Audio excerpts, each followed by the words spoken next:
Good day mga boy, mga bay. Nandito na naman tayo ngayon sa Trupans 3000.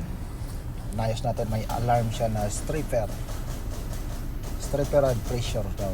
So after natin ni-repair, ayan, tinisting muna natin. Meron lang tayong ginawa dong konting kulikot, kaya nawala yung error. So ngayon, titest muna. Ayan, pinatakbo ko muna. Obserbahan ko kung hindi bago bumalik yung error ulit. Ayan, so sa ngayon hindi pa naman. So medyo okay na siguro. Hindi siguro, okay na yun. Tapos yan, observation ko muna, pinatakbo para makita, para ma-sure bago gumawa ng report. Ayan. So may problema para sa kabila, kaya ayun, pupunta tayo sa kabila ang machine.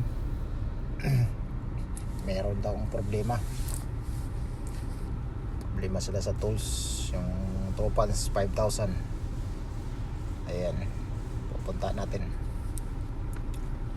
So yan, bago yun, di pa natakbo. Ayan yung machine na yan.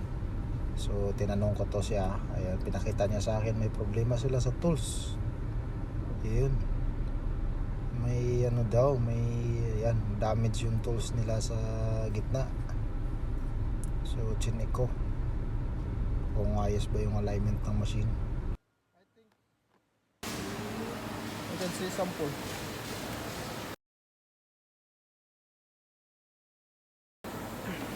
But this tool also, you are using the same.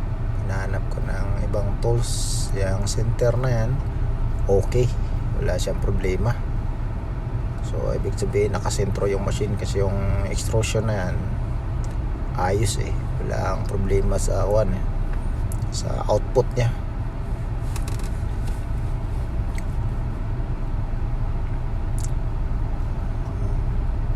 Ito lang talaga, yan. So hindi ko pa sure kung anong problema, baka sa alignment ng tools nila, or hindi pa ako sure. Yan, tinitingnan ko dyan. Yan o, sa center lang yung nagka-problema niya, pero yung mga gilid-gilid niya wala eh, okay.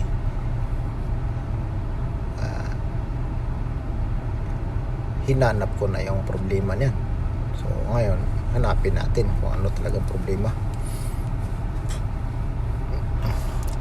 So ayun na yun. So balik ako dun sa isang machine sa kabila.